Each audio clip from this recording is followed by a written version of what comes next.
Hello, welcome to smart Soni. మీరు నా channel first time చూస్తున్నట్టయితే సబ్స్క్రైబ్ చేసుకోండి. నేను చేసే కుకింగ్ వీడియోస్, బ్యూటీ టిప్స్ అన్నీ మీ ఫోన్కి ఫస్ట్ టైం వస్తాయి. నేను ఈరోజు మిల్క్ పౌడర్తో పాలకోవా చేస్తున్నాను. చాలా సింపుల్గా అయిపోతుంది. ఇప్పుడు మనం ఒక మిక్సీ జార్ తీసుకొని అందులో 3 యాలక బుడ్డలు తీసుకొని ఇంకా 1 కప్ షుగర్ కూడా తీసుకొని 2 మెత్తగా గ్రైండ్ చేసుకొని పక్కన పెట్టుకోవాలి. ఇప్పుడు మనం ఒక పెనం తీసుకొని అందులో 2 టేబుల్ స్పూన్ల నెయ్యి తీసుకొని బాగా కరిగేంత వరకు వేడి చేయాలి. ఇప్పుడు మనం 1 గ్లాస్ మిల్క్ తీసుకోవాలి. అందులో 1/2 గ్లాస్ ఇప్పుడు యాడ్ చేయాలి. ఈ 1/2 గ్లాస్ మిల్క్ యాడ్ చేసిన తర్వాత 1 కప్ మిల్క్ పౌడర్ని కూడా యాడ్ చేయాలి.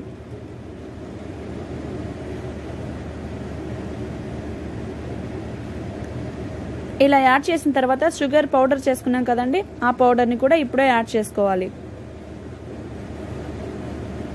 ఏదైనా స్వీట్ చేసేటప్పుడు ఇలా షుగర్ని పౌడర్ చేసుకొని వాడుకుంటే స్వీట్స్ చాలా టేస్టీగా ఉంటాయి ఫ్రెండ్స్. ట్రై చేయండి మీరు కూడా ఇలాగనే ఏదైనా స్వీట్ ట్రై చేసేటప్పుడు. ఇప్పుడు మనం బాగా షుగర్ అంతా కరిగేంత వరకు ఒక 5 నిమిషాల పాటు అటు ఇటు కలబెడుతూ ఉండాలి.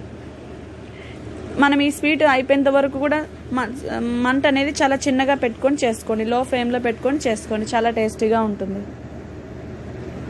ఇప్పుడు మనం మిగిలిన హాఫ్ గ్లాస్ మిల్క్ని ఇప్పుడు యాడ్ చేసుకోవాలి. ఇప్పుడు మనం బాగా కలబెడుతూనే ఉండాలి. ఈ వంట అయిపోయేంత వరకు కూడా మనం కలబెడుతూనే ఉండాలి. లేదంటే ఉంటలు ఇవన్నీ ఎంత బాగా మెత్తగా వచ్చేంత వరకు మనం కలబెడుతూనే ఉండాలి. ఉంటలు మొత్తం పోయేంత వరకు బాగా కలబెడుతూనే ఉండాలి.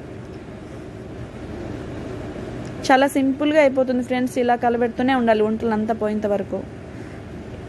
తర్వాత బాగా మెత్తగా ముద్దలాగా వస్తుంది. ఒక 5 నుంచి 10 నిమిషాల లోపల మెత్తగా ముద్దలాగా వచ్చేస్తుంది. చాలా చాలా టేస్టీగా ఉంటుంది ఫ్రెండ్స్. చాలా బాగుంటుంది. కలర్ కూడా కొద్దిగా మారుతూ ఉంటుంది. ఇలా మీరు కూడా ట్రై చేయండి. ట్రై చేసి నాకు కామెంట్ రూపంలో చెప్పండి. చాలా టేస్టీగా ఉంటుంది. చూడండి, అలా కలబెడుతూనే ఉండాలి. చూడండి, బాగా ముద్దగా వచ్చేసింది. తర్వాత మనం స్టవ్ ఆఫ్ చేసుకొని ఒక 1/2 అవర్ పాటు పక్కన పెట్టుకోవాలి. ఒక మూత మూసిపెట్టేసి పక్కన పెట్టుకోవాలి. అప్పుడు ఇలా కలర్ మారుతుంది.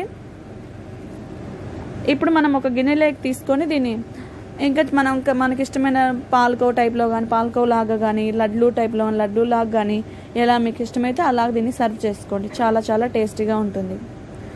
ఏదైనా మనం చేసేటప్పుడు మన చేతికి కొద్దిగా నెయ్యి తీసుకొని మనం చేయడం చాలా చాలా బాగుంటాయి. టేస్టీగా ఉంటాయి. అదంతా మన చేతికి అవ్వకోకుండా నీట్గా ఉంటుంది. చూడండి, అలా నెయ్యి తీసుకొని అలా చేస్తే బాగుంటుంది. ఇలా లడ్డూలాగా చేసుకోండి. చాలా చాలా బాగుంటుంది. Thanks for watching. Please like and comment. మీరు మా ఛానల్ ఫస్ట్ టైం చూస్తున్నట్టుగా సబ్స్క్రైబ్ చేసుకోండి. థ్యాంక్స్.